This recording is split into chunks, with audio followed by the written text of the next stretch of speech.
ಕಾರೊಂದು ಇದ್ದಕ್ಕಿದ್ದ ಹಾಗೆ ಹೊತ್ತಿ ಉರಿದಿರುವಂತಹ ಘಟನೆ ನಡೆದಿದೆ. ಎಲ್ಲಿ ಏನಾಯ್ತು, ಎಷ್ಟೊತ್ತಿಗಾಗಿದ್ದು ಅನ್ನೋದ್ರ ಡೀಟೇಲ್ಸ್ ನೋಡ್ತಾ ಹೋಗೋಣ. ಶಾರ್ಟ್ ಸರ್ಕ್ಯೂಟ್ನಿಂದ ಕಾರು ಏಕಾಏಕಿ ಹೊತ್ತಿ ಉರಿದಿದೆ.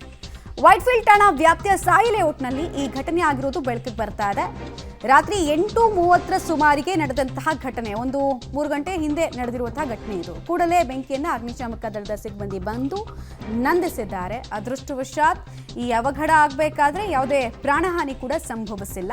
ಬಟ್ ಕಾರು ಈ ರೀತಿ ಹೊತ್ತಿ ಉರಿಯೋದಕ್ಕೆ ಕಾರಣಲಾದಂತಹ ಶಾರ್ಟ್ ಸರ್ಕ್ಯೂಟೇ ಕಾರಣ ಅನ್ನೋದು ತಿಳಿದು ಬರ್ತಾ ಇದೆ.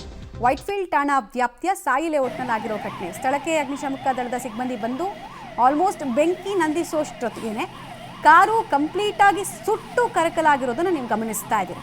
ಫುಲ್ ಹಾನಿಗೆ ಒಳಗಾಗಿದೆ.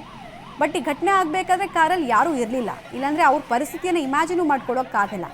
ಸ್ಪಾಟ್ಗೆ ಬಂದಂತಹ ಸಿಬ್ಬಂದಿ ಬೆಂಕಿಯನ್ನು ನಂದಿಸುವಲ್ಲಿ ಯಶಸ್ವಿಯಾಗಿದ್ದಾರೆ. ಆ ಕಾರಲ್ಲಿದ್ದಂತಹ ಬೆಂಕಿ ಎಕ್ಸ್ಪ್ಲೋಡ್ ಆಗಿ ಇನ್ನೊಂದು ಅನಾಹುತ ಏನಾಗಿಲ್ಲ.